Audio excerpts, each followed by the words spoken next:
there. If they just find a moment to counter the movement of Fanny, they have so much burst, right? You're talking about Kagura here. You're talking about, again, Beatrix, the queen of pretty much burst potential on these gold lane. And so I feel like that's going to be a very big obstacle that Raizen has to work around, not getting caught out. Because if you are taken out, even if, let's just say they take out the jungle, you lose that retribution advantage, or even the contest with the retribution. So we'll have to see how this all plays out. Well, the game's on its way as well, because this is going to be game number 2 between Todak as well as Smart Omega, and they are going to go away very, very shortly, because as of Smart Omega, their response with the Fanny pickup, one of the scariest jungler in the current meta, in the patch right now, is going to be dealt as of yet, and Todak with their response will use Kufra, come up on top, and I'm looking forward to see how it all goes down, because we are heading in towards the land of dawn, ladies and gentlemen. This is game number 2 between Todak versus Smart Omega. Okay, so here's what I expect, right? There's going to be quite a bit of movement and kind of aggression, I would hope so, especially when you have a Fanny on the side of Smart Omega, right? Momo is going to have to be a little bit more careful on this Barretts, but that's one of the advantages that he has, right? He's pretty tanky early on. You can see Chaknu, again, taking quite a bit of damage here in the mid lane. Also on top of that, right? Chaknu, you mentioned it earlier, Turner, you want to see him be able to find those moments, those Chaknu moments, and that might happen here. Oh, but that actually is going to bait that flicker here coming in from Moon, understanding that the steel cables does come through in that mid side. Raizen is going to be able to take that lethal Wanderer, and that is going to be a little win coming in from Omega. But now Momo is caught in a weird situation. 4v1, will he be able to survive? The answer is no, and first blood goes into the hands of Omega. Oh, you hate to see moments like this, and that's the power of what Fanny brings to the table.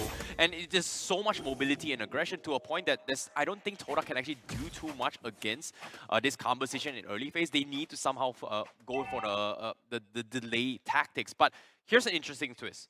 Arkai on the XP lane instead of the jungle. What are your thoughts on this, Naiso? You know, I don't know how this is going to work out. I haven't quite seen the matchup that much against Akai versus Esmeralda.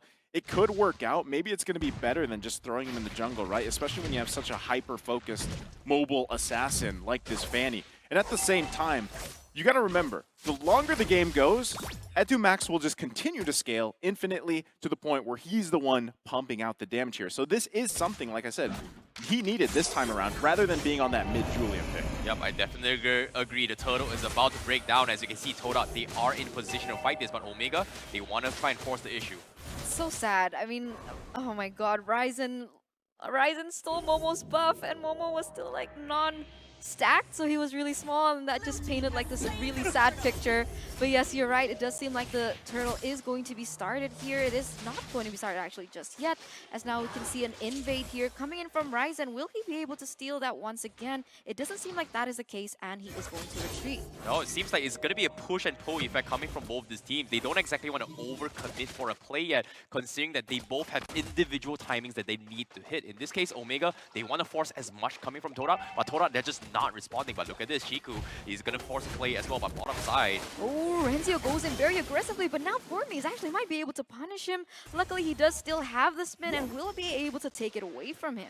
So I wonder if that's going to turn into like another kind of just not a stale matchup, not as much as Uranus versus Esmeralda, but like, you know, you have the disengage if you're on that Akai on the side lane there, and you don't really have to pick those fights or go head-to-head at all with Esmeralda, but at the same time, I feel like you just kind of have to wait a little bit longer as the game progresses, because I feel like, you know, having that Akai ultimate really does benefit teams a lot more, but it's always about the trigonometry, as Gideon likes to say. You really have to find those pinpoint situations against certain points, especially around these objectives. Yeah, and as of now, you can see Raizen is just all over the map to try and find some sort of kill potential, and right now they're trying to make an attempt towards 4 mains, but I don't think it's an easy thing to do, considering how Todak is just completely dodging and making sure that they do not get caught up by Raizen. As you can see, Raizen, once again, trying to make the plays, but seems like nothing much is happening. Todak, however, might be forcing a fight. I mean, you can feel the pressure coming in from Raizen, right? Like, he's there, and immediately you feel that unspoken pressure. The Kagura immediately retreats, as now we're going to take a look, a sneak peek into the emblems. Emblems, I mean, this is, again, right? Renzio Raizen, Max, Chaknu, and even Kelra, all pretty standard. I mean, the average we see so often nowadays, and especially with a Claude, right? He's able to just kind of farm up in here because Ciku versus Kelra, similar as game number 1. It's not really going to convert too much. Chiku's always going to have that advantage, the burst potential, whereas Kelra, he kind of has to just farm up. But now, Turtle actually going to reset here. Which team's going to go ahead and take this one? Yeah, Todak already starting this, but look at 4Maze. He goes on so aggressively onto 2 members. That falling star move connects onto E2max. E2max is going to get engaged on. Will be forced to retreat for now. Renzio here a little bit low. He needs to be a little bit careful here as Todak will be the one to come out on top. Yeah, I'm really surprised by this, considering that Todak, they were able to get this turtle for free, because knowing that Omega, they do have the upper hand in early engagements, but considering that how split off they are, you could see that the diversity coming from Chaknu, especially from him as well. He was looking to try and make a attempt up top, but instead, he might be in a little bit of trouble right now. Oh, Chaknu, okay. He read that well, he moved around that well, but oh my god, what is going on in the top side as Ciku just got obliterated out of the Land of Dawn? I don't know what it is. I feel like whoever sits in this chair gets the caster curse because I say something and then it just makes me eat my words. So there you go. That was a one-on-one up there, right? Kelra versus Ciku, and Kelra actually came out on top of that fight. So again, that's a mistake for Ciku here. That's going to set him a little bit behind. Now, I mean, this is a good setting place for Kelra on the Claude. And look at Raizen, all up in the jungle of Todak. Yeah, and at the same time as well, bottom side, you can see 4Maze. He's also trying to defend against his lane, against his Fanny. But the question here is that on the top side, what was really smart of Chaknu was that he was able to stall the backups coming from Todak before Ciku actually got killed off. So they were able to salvage that fight because Chaknu was stopping them and allowed Kelra to actually survive that engagement. Raizen's a beast. Raizen is a beast on this Fanny. It's getting scary, but look at this. Chaknu connects onto Ciku. Ciku is still able to maneuver around that, but I don't know for how much for long. I mean, the backup is definitely there, but look at the catch. The catch coming in from Yumes is going to take Chaknu's life. Yeah, I mean, that was a great play. Unfortunately for Chaknu, right, he didn't have the backup. He was looking for a moment there. I mean, he even committed the Way of the Dragon, but it was just cut off completely by Todak. So here comes Raizen here. Look at the engage coming in. But unfortunately, he got obliterated just like that. Ciku, what a dominant force. He was the one getting engaged on, but he's the one who comes out alive. What a save coming from Yumes. I thought Ciku was done for. He went in with Timer's Rage, blocked the cables, and then Ciku pumped him. That was a sick play coming from Yumes. Who would have thought that was possible? That was dirty. I mean, that felt bad to just watch, and I mean, that's why you have the Kufra, right? That's exactly why you draft it into the Fanny, because you can make plays like that, and it is allowing Ciku to get back from where he kind of was having a struggle in the early game. So now it's not so bad.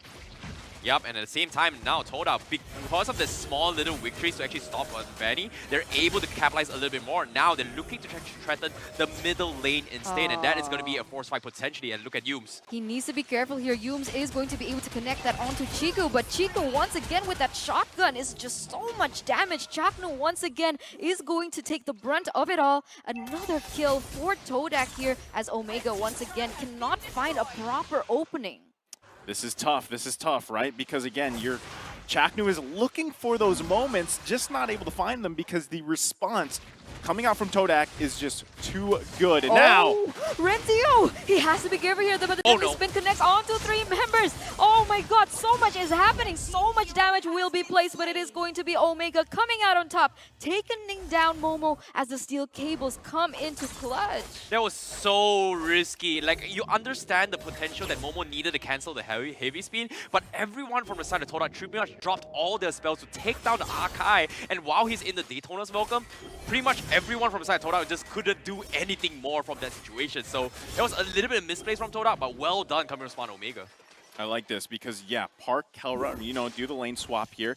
He's got that turret, that tier 1 turret in the bottom lane, so he can continue to farm up because that's going to be part of the saving grace here for now as we transition to that part of the game where he needs to come out with those blazing duets, pump out a lot of damage, right? And then Max continues to scale up. That is going to be big for them. Now you can also see Renzio at this point in the game starting to make plays around the map too. He's not just parked in a side lane doing his thing versus Esmeralda. I definitely agree, but As of yet, the Lord is going to be up as of now, and Todak, you can see they're trying to make some sort of engagements, and Smart Omega, as of now, they need to push out the lanes first, especially on the top side, and as of now, with Arkai not being one of the most ideal XP laners to do so, it's going to take a little bit more time before Smart Omega is ready to take this fight. As you can see, Todak, they're opening up the map to try and contest the fight, and Renzio is still so far off. This might be the opportunity for Todak to actually get some sort of mistakes over far, but looks like they're still playing it defensively. I mean, if you think about it just like last game, right? This is the same moment. Tier 1 turrets in the mid lane, pretty much up. Bottom lane's going to be pushed up here. Kelra does have to retreat. This could be a moment, but at the same time, Raizen just around the corner here. So still, no one can find anything just yet. Yeah, it does seem like Renzio here is going to be looking for an engage, but unfortunately nothing connects just yet, but I might be wrong. It is going to be E2 Max caught in a weird situation. Formace doing all he can. The falling star one connects onto E2 Max. Is E2 Max going to fall? The answer is yes. Formace instantly forced to retreat because so much damage has been placed. The steel cables come through. Humes is caught in a weird situation. Will he be able to do the same thing that he did before? Unfortunately, he'll be the one to get taken down, but Raizen with so much force, he's so running. much damage. He's taken out the missile, but fortunately for him, Raizen comes out alive with just a sliver of health. Oh my goodness, that was a big clutch coming in from him as well. He just got 1 level, and because he leveled up, he was able to get a little bit of a HP bar to actually survive that. That was a pretty sick play.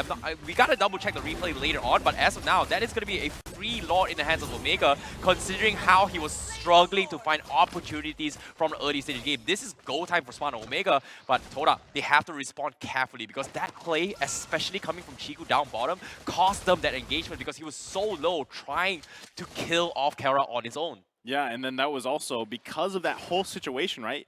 Able to pick up the Malefic Roar here for Raizen. So now he can actually start to do a little more damage to these kind of tankier heroes that are on the side of Todak. Also damage dealt. You can see Formace doing, you know, typical Esmeralda things here, but Etumax starting to scale very well. 11 minutes in the game, almost 12, and that's just going to continue on here, which will also force Todak to make sure they have enough magic resistance to really deal with those bad impacts. Yep, and it's unfortunate, right? Because I really would have preferred him with a more dynamic type of hero, like someone with more AoE CC, but unfortunately, it's going to be the single target here. Momo is going to look for that Dotainus welcome, but unfortunately, it does not amount to much yet. But look at that, the Yin Yang Overturn actually connects. Moon forced to retreat as of right now as Kelra goes into the backside with that Blazing Duet. Does a little bit of damage, but unfortunately will not be able to take down anyone, but Raizen is going to be the brunt of it all. Yep, this is huge for Todak. They are able to stall this aggression, but looks like they are going to try and force a fight as well coming from Todak. But as of now, they're able to slow down this push coming from Omega. They wanted to capitalize this a little bit more, especially with the Lord pushing down bottom. With this Langa strategy from Todak, they were able to cut off the momentum that Smart Omega needed to get a little bit more. So this is a pretty good defense coming from Todak so far. Random question, because now I've heard it a couple times. What is Lungar? I was just about to ask. just going to ask that because not everyone knows Lungar What is strategy. Well, Lungar basically strategy? it's their signature playstyle, which is just knocking you where they just crash into you when you least expect it. Kind of like an accident, car accident, just crash into you. Yeah, That's what it means. Langar. yeah. Wow, with the like rolled it. R. Lungar. Langar. Yeah. Nice who can't do it. I can't roll my R's. But either way, I mean, that is the strategy just working for them. Oh, but the Blazing Duet here comes through. Formace is forced to retreat right now, but look at that gimmick coming in from him. It's so insane. Momo here forced to retreat as of right now, but it does seem like that the Thanos welcome will connect. But look at that. The claws come in, gets Moon off the board as Chaknu will be the next one to fall as well. It is going to be an E2 Max Formace situation. E2 Max forced to flee, but the steel cables come through with the support, and let's see what they can do with this. Yep, this is just so tanky of Todak as of yet, considering that they're just behind so much space. And as of now, the biggest threat from the side of Todak is pretty much Ciku. If he gets taken out, most of the damage potential coming from Todak to actually make a comeback is pretty much taken out of the equation. You can see Raizen, he's been positioning himself to try and stay away from Yums as much as he can while making sure where Ciku is so he can take him out of the fight before the fight actually begins. I gotta say, man, Todak doing an amazing job here at really making this hard for Raizen, because that's the thing. Like I said, he's got to continuously work around that obstacle that is Yums, right? He is literally trying to get around here.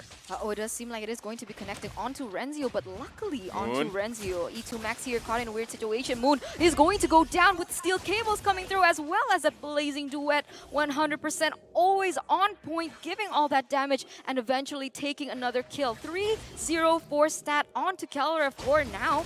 But now, for Maze here, he is trying to open up the map. He does absorb a little bit of damage, but luckily he is still sustainable to be able to maneuver around that one. Oh, you hate to see it. Moon, he tried to pull a Sayla yesterday as well, where, as you can see, the positioning as of yet, based on the minimap, you can see Ciku is all by himself. He got a solo kill, and that's exactly what they need. That was huge on the minimap. He was just away, and Omega, they just didn't expect this at all. Yeah, 100%. Crazy play coming in from Ciku. He was in the right moment at the right place, but look at that blazing duet come through. Yums is going to be absorbing so much damage, forced to use that Tire's Revenge just to get out. The heavy spin comes through. Renzio goes in into the back line. Formaze going very aggressively onto Kelra. Kelra is still able to escape for now, but E2 Max will not, and he will be the next one to fall into what Todak has brought to them. Oh my goodness, Smart Omega, they were caught in this confusion. Everyone was just distracted. You could see Smart Omega, they sent up Renzio to chase on the Ciku. He dived so hard that the rest of the teammates were just caught in another small mini fight up on screen, and because of that, Ciku was able to capitalize on the situation and come up on top. Oh my god, Chaknu! Oh my god, the damage, the snipes coming in from Ciku is just too much. Formaze is going to get another target on the board as Raizen is in trouble right now. Look at the damage. The Yin Yang overturn unfortunately does not connect, and Raizen will be able to get out of there alive. Okay, I don't know if this is still, you know, the typical play style for Todak. Longar, but dude, they are dissecting Smart Omega here, and it all started literally a couple minutes ago, right? When Ciku waited patiently in the bush for Raizen, caused pandemonium chaos, and they just followed up on that. Yep, it's classic Todak. They hit you when you least expect it, and that is the beauty of Todak's strategy. They hit you when you thought you're safe, but when you think you're not, they're not going to do whatever you think they do. They're just always unpredictable, and that's the beauty of Todak when they hit you. But as of now, you can see the Lord is going to be pushing from the top side. Meanwhile, we did see Raizen trying to cut off the creep wave up top, and the fight is about to happen as of yet. E2 Max has to be careful here. He needs to be very center into his positioning because Yums is already charging here, looking for an engage,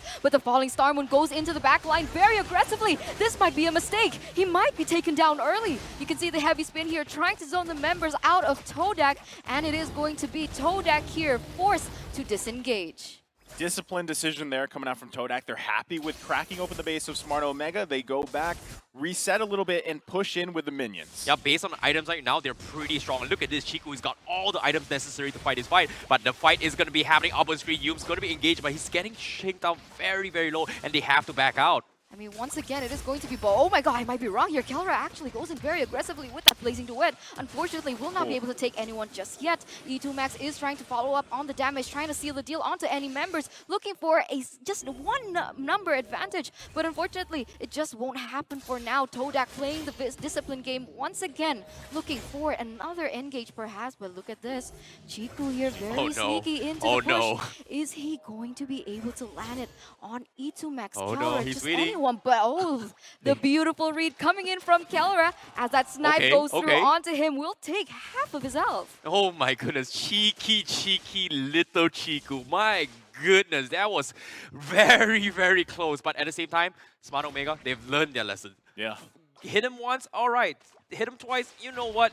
Third time, you gotta learn from this, guys. You gotta learn from this. They're smart, okay? They're smart. So hopefully things are gonna be better. But as of now, Todak, they seem to be having full control of the current situation. 18 minutes into the game. 18 minutes in the game, still tier 1 turret up in mid lane. That is some good defense and just control around the map coming out from Todak right now. Also the 5k gold lead that they have. And that's why we're seeing this. But Chaknu. Yeah, it is going to be him, going to be on the engage here. Yum's going to be the first one to fall as now Omega with a number advantage just in time before that next Lord spawns. Oh, Formace, as of yet, he's going to be playing Chiku's role back as well. He's going to try and isolate the fight, and Kelra is going to be in a little bit of trouble as they try to zone him out, but I don't think they'll do too much in this situation because the bigger picture is online, and that is going to be the next enhanced Lord up on the screen. As you can see, Todak, they're shifting the focus there to make sure they can capitalize a little bit more. Meanwhile, on the minimap as well, you can see Raizen is actually going to cut with his Fanny to try and scare off in his next couple of fights. I mean, right now, no one wants to really commit to Lord even when you're down, right? With Yums not being there, Smart Omega knows that they still can't really contest this. They have to watch out. Look what Formace is doing alone. Yeah, this might be a mistake here. I mean, 5v1 situation, I get that he's tanky, but all these resources have actually been laid on him. I don't know if this is actually a good trade. I mean, what, 5 ultimates taken down just for one member? Now it is going to be Todak here with the proper engage onto that top board, and Todak comes out on top in this particular situation. This is exactly what I mean. You expect the unexpected. It was an intentional bait to make sure that they secured the Lord. And the best part about it, they killed it in a timing where the Lord is going to be coming out 30 seconds later, now as of yet. And by the time Formace comes in, they are going to be re-engage this. And look at this, there's a big minion wave up top, especially from Omega. Means the Lord is going to be able to sync up perfectly into the next phase where Formace is going to be able to regroup as of yet. But before that, they have to hold it properly because Omega, they need to find another opportunity and try and shut down potentially either Moon or Ciku before the fight actually begins. Right now, they're down Formace, right? But they still have a lot of setup potential here. Raizen trying to do his best just to clear some lanes out. Ooh, this could be bad. Yeah, this could be bad as the Detainer's Welcome will connect onto Raizen. He's taking a little bit of more damage, but luckily he does still have this Immortal. It does seem like Formace is looking for him though. Will he be able to recall on time? I think the answer is yes. They are not going to be able to spot him just yet, and they are still 5-man strong. Well, seems like the Lord will be defended just like that. And a little bit of mistakes coming in from Todak, but all is well because of the enhanced minions are still keeping in. Ciku is going to be in the vicinity to try and force the fight, but Todak, this is very risky as of yet, but can they actually do something about this? Yeah, that's definitely going to be the question here. It all comes back down to how Todak wants to initiate this. They do have a great wombo combo that can happen with Yums, and of course that follow-up damage coming in from that Ying Yang overturn. But let's see, I mean, Formace here already looking for something. We can see and sense that he's looking for an opening, a proper opening, but the way that they are able to kind of like maneuver around it to position themselves, it's giving Todak a pretty big hard time. I mean, if you think about it, right, Smart Omega has great clearing speed here, especially with having that Sicilian starting to scale up very well 21 minutes in the game. So if it's any team to defend here, Smart Omega should be able to pull this off. So it's going to come from Todak to actually decide, hey, we're going to initiate right now, and we'll see if that happens. Yep. Claws connects onto Momo here. Momo receiving a lot of damage.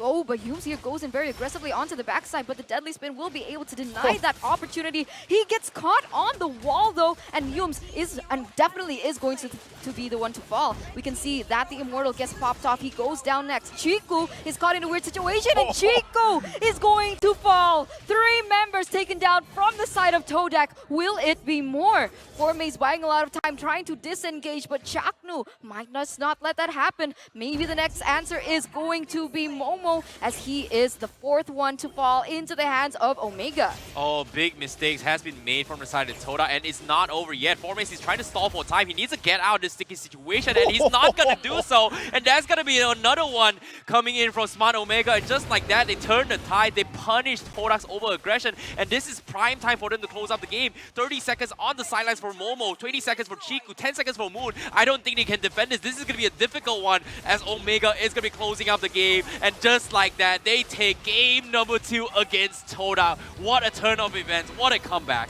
We have a